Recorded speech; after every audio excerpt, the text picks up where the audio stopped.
tal, doctores? Veamos el priming de cáncer pulmonar, ¿ok? Entonces, doctores, cuando nosotros veamos cáncer pulmonar tenemos que clasificarlo en periféricos y en centrales. Por este lado, doctores, vamos a tener los cánceres periféricos y por este lado vamos a tener, doctores, los cánceres que se ubican en el centro, centrales, ¿no es cierto? Bien. ¿Cuál viene a ser tu mnemotecnia, doctores, para que lo recuerdes? Mi epicentro. Entonces, ¿cuáles son los centrales, doctores? Mi de microcítico, correcto, epi de epidermoide. Esos, doctores, son los centrales. Entonces, doctores, veamos las características de cada uno de estos de acá. El adenocarcinoma, doctores, es el cáncer pulmonar más frecuente que se presenta en mujeres no fumadoras generalmente, ¿ok? Pero ojo que también lo podemos encontrar en fumadores, ¿no? Pero si te preguntan cuál es el cáncer pulmonar más frecuente en pacientes mujeres que nunca han fumado, es el adenocarcinoma, doctores, ¿ok? Este adenocarcinoma puede hacer metástasis, doctores, hasta en un 80%. Recuerda que el adenocarcinoma hace metástasis ahí cerquita nada más a la pleura, ¿ok? Es el tumor que más invade pleura, doctores. Es el que invade pleura, recuerda. Y te da derrame pleural, ¿no es cierto? Otra característica, doctores, que se relaciona con cicatrices pulmonares, es decir, un paciente que ha tenido anteriormente tuberculosis, que ha tenido, por ejemplo, asbestosis. Es característico del adenocarcinoma. La de las células grandes, doctores, recuerda que se asocia a ginecomastia, acuérdate, células grandes, acuérdate, mamas grandes. Se asocia entonces, doctores, a ginecomastia, ¿no? Metástasis extracardíacas, un 80%, puede cavitarse hasta en un 20%, aunque el más frecuente en cavitarse es el epidermoide, que lo vamos a ver enseguida. Por este lado, doctores, entonces hablamos de los centrales y tenemos el epidermoide, ¿ok? El epidermoide, o también denominado, doctores, escamoso o espinocelular. Cualquiera de esos nombres también tiene, doctores. Recuerda que el de células grandes también se denomina anaplásico de células grandes, ¿ok? Entonces el epidermoide, escamoso o espinocelular. Y está en relación, doctores, con el tabaco, ¿ok? Su localización más frecuente es a nivel central, pero, doctores, a nivel de los lóbulos superiores, ¿ok? A nivel de los lóbulos superiores. Por lo tanto, doctores, como está localizado a nivel de los lóbulos superiores, por ahí está pasando la cadena cervical del simpático, ¿no es cierto? Por lo tanto, te va a cursar el paciente con un síndrome de Pancoast. Y el síndrome de Pancoast, doctores, te cursa con un síndrome de Horner. ¿Y cuáles son los síntomas del síndrome de Horner? El paciente va a venir como en una alteración simpática. El paciente va a venir, doctores, con tosis palpebral. El paciente viene con miosis. Viene con enoftalmos. Y además, por ahí, que puede tener, doctores, anhidrosis.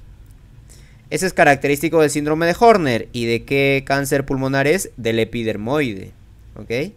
Por eso, doctores, que al epidermoide también se le conoce como el de las 4P. ¿Por qué, doctores, como el de las 4P? Porque viene, doctores, 4P.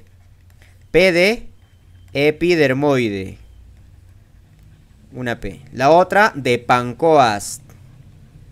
La otra P, doctores, de PTH. ¿Ok? De PTH.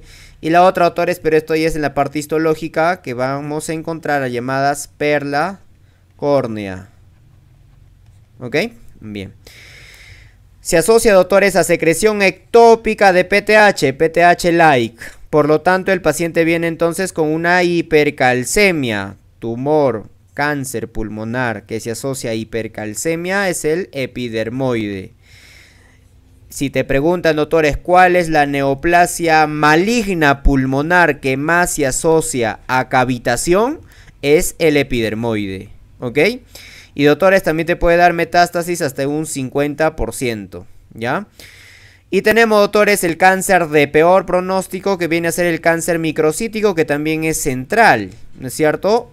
Este cáncer microcítico, también denominado OATCEL, recuerda, OATCEL, o también, doctores, células o en grano de avena, recuerda. Doctores, este es el de peor pronóstico. ¿Por qué? Porque el crecimiento es rápido y generalmente, doctores, lo vamos a diagnosticar cuando ya este paciente tiene los síndromes paraneoplásicos, cuando ya ha hecho metástasis, ¿no es cierto? Es decir, es el de peor pronóstico. Por más que sea de células pequeñas, es el de peor pronóstico. Se diagnostica cuando ya ha hecho metástasis, doctores, hasta en un 95% de los casos. ¿Ok? Entonces, doctores, recuerda que te produce los llamados síndromes paraneoplásicos. ¿Y cuáles son esos síndromes paraneoplásicos? Por ejemplo, el síndrome de Cushing, ¿no es cierto? Tenemos el CIHAT. ¿Qué viene a ser, doctores, el CIHAT? Que te produce una hiponatremia euvolémica, característica de los pacientes que están hospitalizados, ¿no? El síndrome de Lambert-Eaton, doctores, el síndrome de Lambert-Eaton te produce debilidad muscular. También es un paraneoplásico del cáncer microcítico. Recuerda que este síndrome de Lambert-Eaton, conforme va pasando el día, el paciente más bien va recuperando. Todo lo contrario sucede con la miastenia gravis, ¿no? Ok. Por lo tanto, doctores, como decimos que el cáncer microcítico es el de peor pronóstico, este no es posible, doctores, su tratamiento, su manejo quirúrgico. A este paciente no se hace tratamiento quirúrgico. Entonces, ¿cuál es la base del tratamiento de un carcinoma microcítico? Que ha sido pregunta afuera.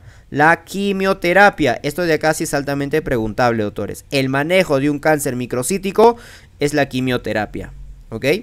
Bien. Otra de las cosas que debemos recordar, doctores, son los síntomas que te puede presentar el paciente. Por ejemplo, los síntomas periféricos, doctores, generalmente suelen ser asintomáticos. Ya asintomáticos hasta que ya se encuentren avanzados. Por ahí, como está, doctores, en contacto con la pleura, ¿no es cierto? Te puede dar dolor pleurítico. Es decir, están irritando la pleura, por lo tanto también te puede dar tos, ¿no es cierto? Una tos irritativa, te puede dar disnea también, doctores. ¿Ya? Y esto es característico, doctores, de los periféricos, recuerda. Pero, doctores, y también, doctores, está asociado a derrame. A derrame pleural. ¿Por quién? Por el adenocarcinoma. ¿Ok? Y los centrales, doctores, como ya está en contacto con el bronquio, doctores, estos pacientes cursan con una tos productiva. Esta tos productiva puede ser con o sin hemoptisis, doctores. Entonces, doctores, recuerden que todo paciente fumador mayor de 40 años que me venga con tos o con una expectoración hemoptoica, se debe realizar, doctores, una broncoscopía, aunque su radiografía te haya salido normal. ¿Ok? Porque recuerden, el principal factor de riesgo para el cáncer pulmonar es el tabaco. ¿Ok? Es el tabaco. Todos estos se asocian a tabaco. Célula grande, epidermoide, carcinoma microcítico se asocian a tabaco. En menos frecuencia el adenocarcinoma, pero también se asocia a tabaco. ¿Ok? Bien. Además, doctores, este paciente, como tiene síntomas obstructivos, los centrales tienen síntomas obstructivos, doctores, puede cursar con atelectasias.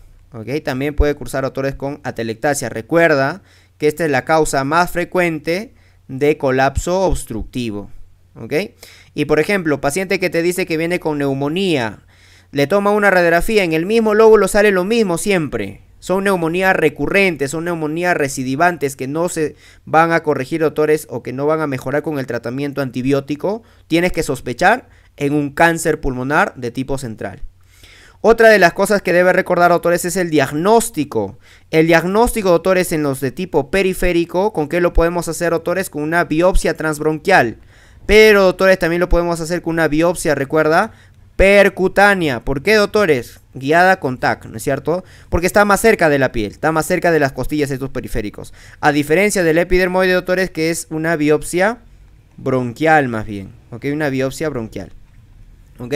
Entonces, ¿qué debes saber, doctores, de estos cáncer pulmonar? Acuérdate de esta regla mnemotécnica. El carcinoma epidermoide con P de epidermoide se asocia, ¿qué? A secreción de PTH. ¿Y al tumor de qué? De Pancoast. ¿Ok? Pancoast. Muy bien. El adenocarcinoma produce derrame pleural. Es otro de los que tienes que recordar. El adenocarcinoma te está produciendo derrame pleural. El carcinoma de células en avena, de células pequeñas o ATSEL, se asocia, ¿qué? A síndrome de vena cava superior, doctores. ¿Ok? Y el carcinoma de células grandes, acuérdate, se asocia, ¿a qué? A mamas grandes. Se asocia a ginecomastia. Muy bien.